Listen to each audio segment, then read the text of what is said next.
So we are looking at the year 2 approaches. So what do you need to know or add to your year 1 approaches? So you need to be aware of the psychodynamic approach, the humanistic approach, and being able to compare all 6 approaches. So remember, you still need to know about the behavioural approach, social learning theory, the cognitive approach and biological approach. For review or revision of those 4 approaches, look at the video of year 1 approaches. So the psychodynamic approach.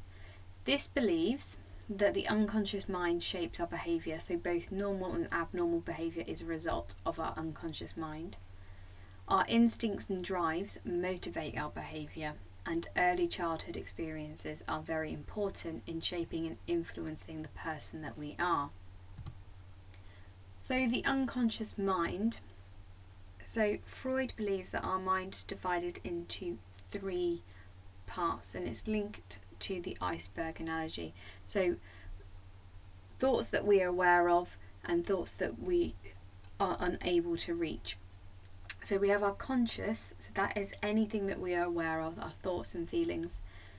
Our pre-conscious, this is where our thoughts may come through in dreams or slips of the tongue, so things that we become aware of. And our unconscious, so this is our biological drives and instincts that influence our behaviour, but we are unaware of them. Freud also believed that our personality is divided into 3 parts, and he called that the tripartite. And it's believed that it is the id, ego and superego, and the interaction between all 3 parts that leads to our behaviour. The structure of personality. So our id is the first to be developed. It is present at birth. It is sometimes referred to as the pleasure principle because it works on instant gratification.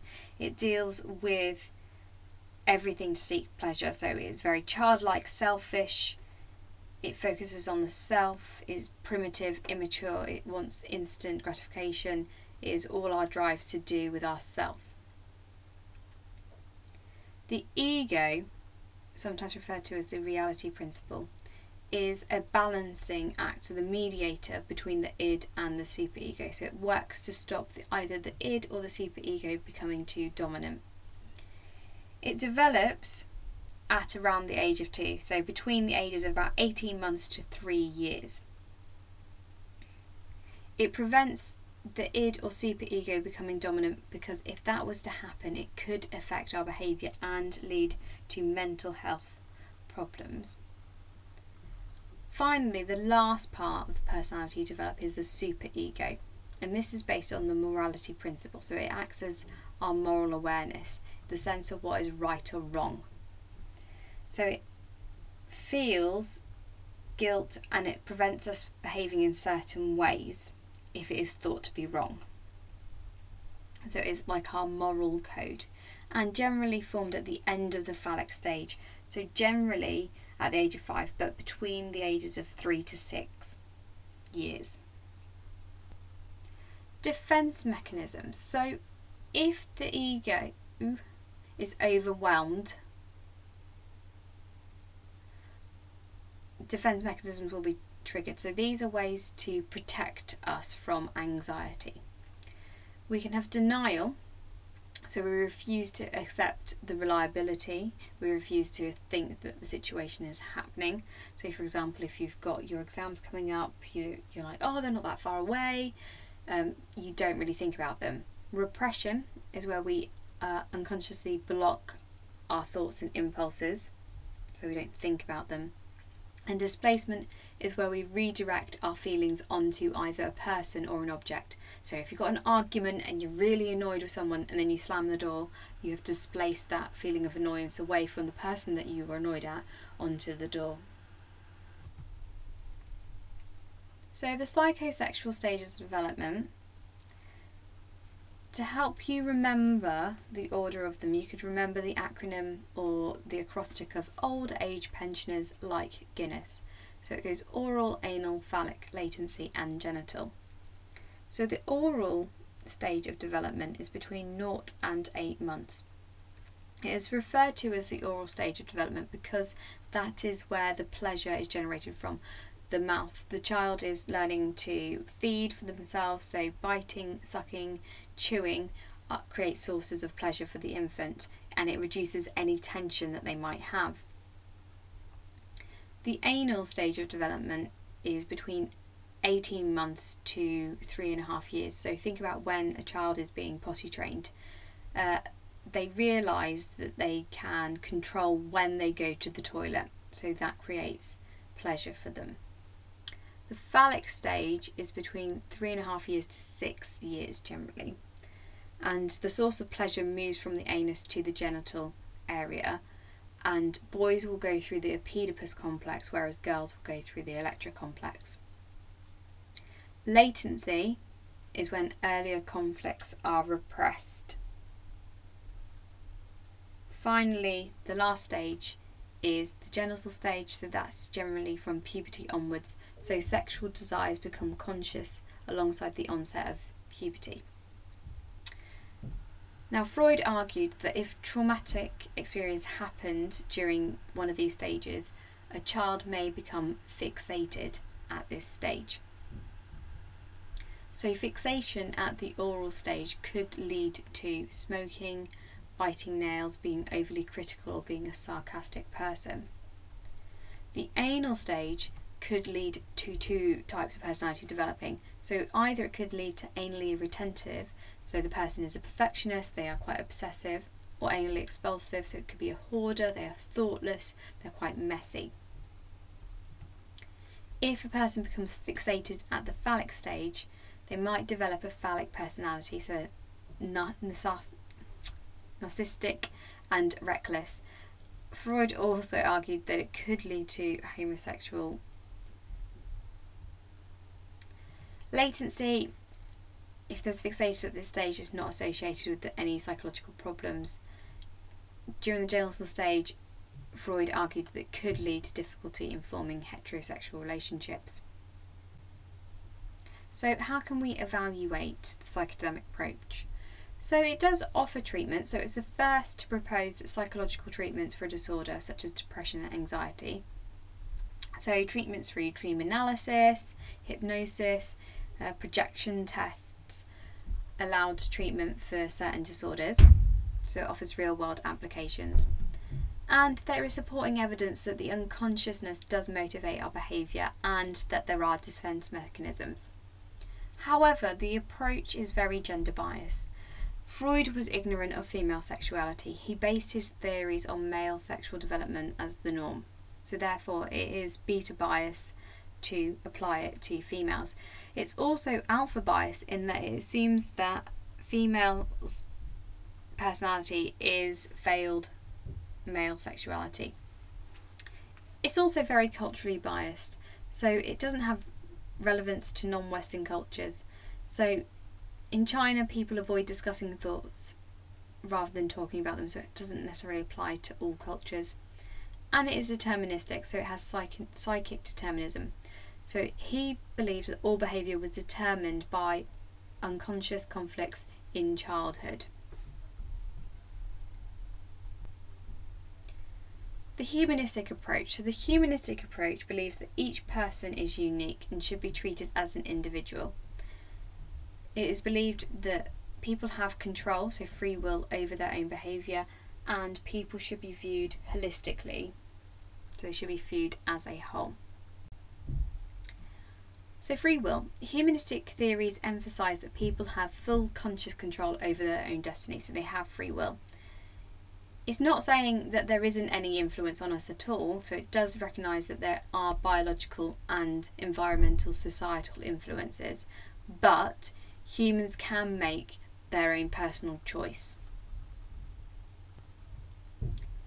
The hierarchy of needs. So this is created by Maslow, and he believed that we go through personal growth and fulfillment of certain needs.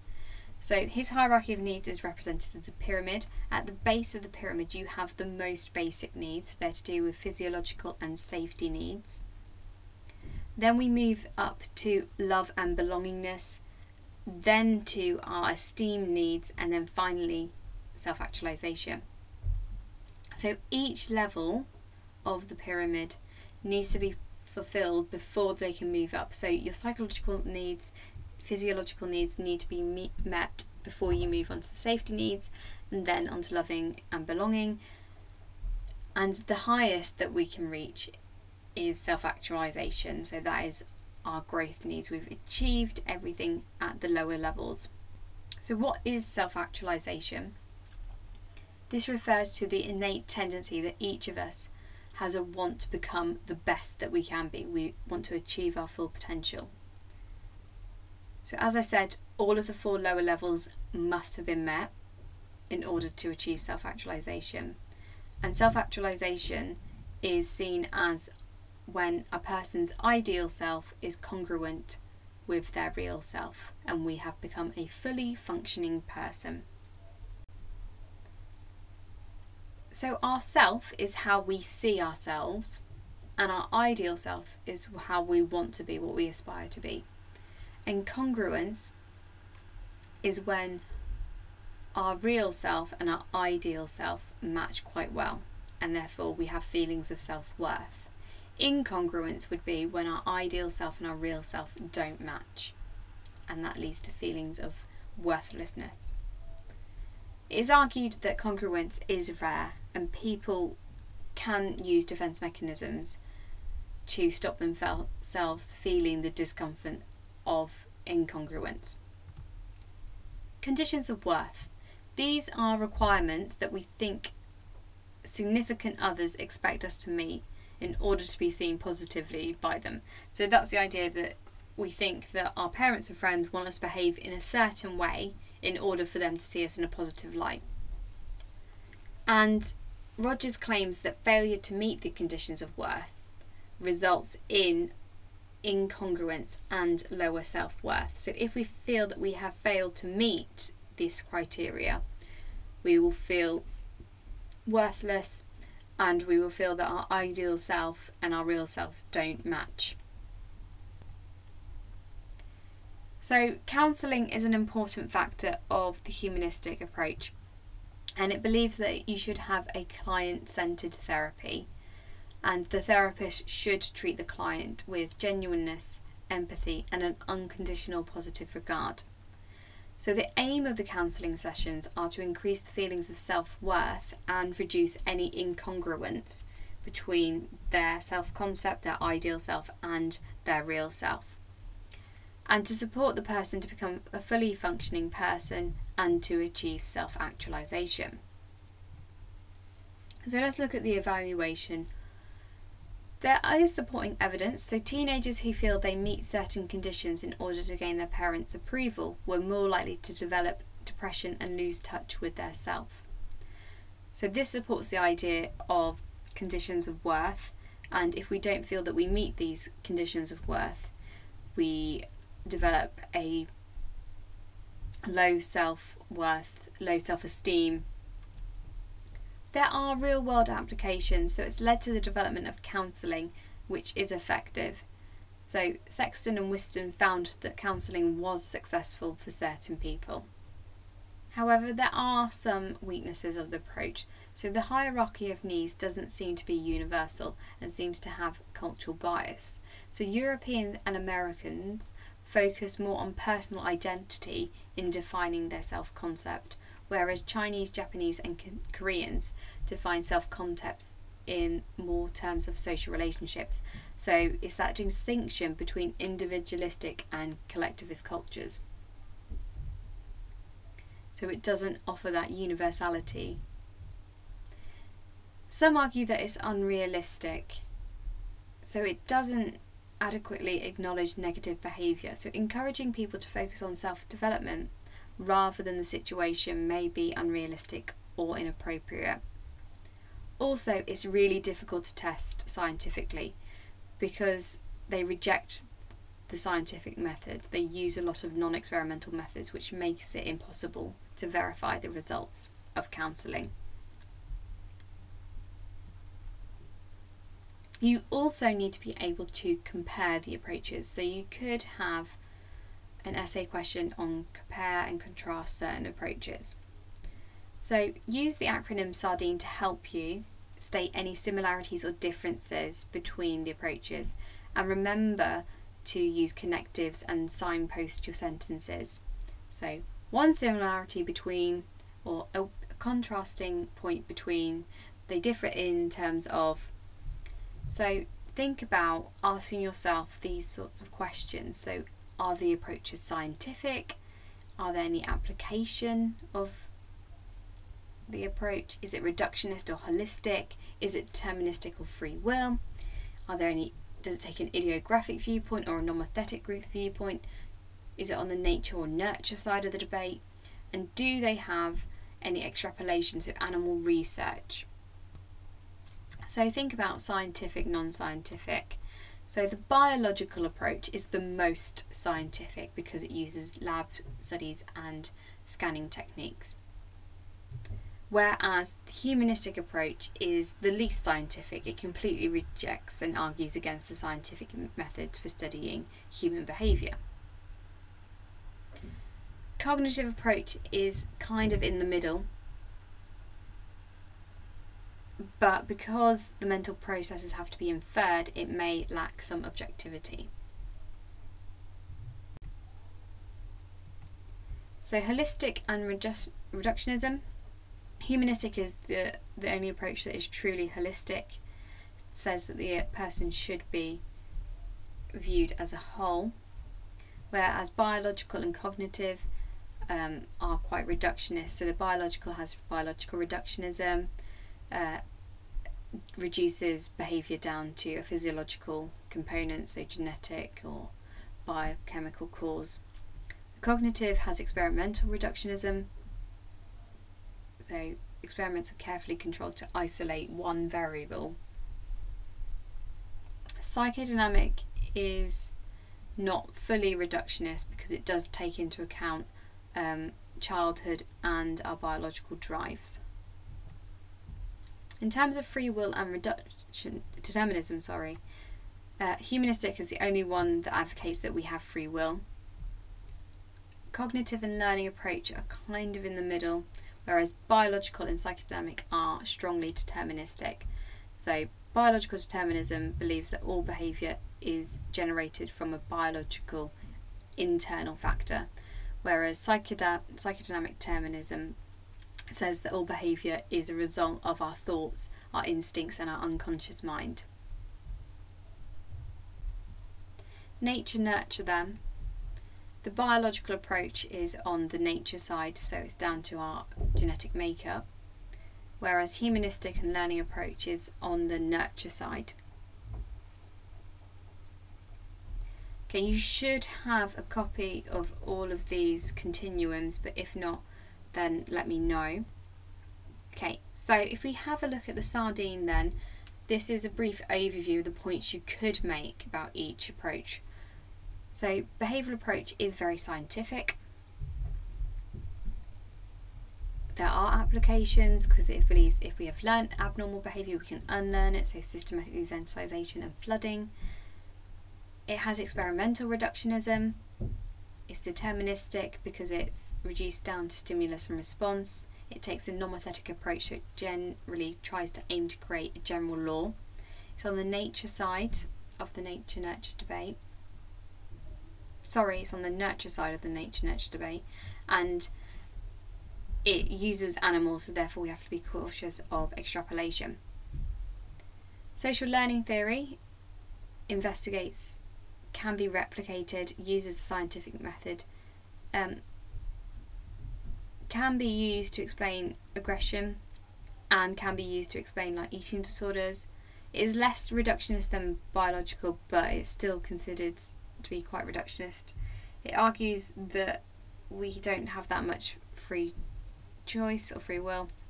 Again, it takes a nomothetic approach, so we are generalising. Behaviour is learnt from the environment, so it's the nurture side. However, it doesn't use animals. The cognitive approach is very scientific, However, as we said, the mental processes can't be observed, so it lacks objectivity. Can development of CBT to treat depression.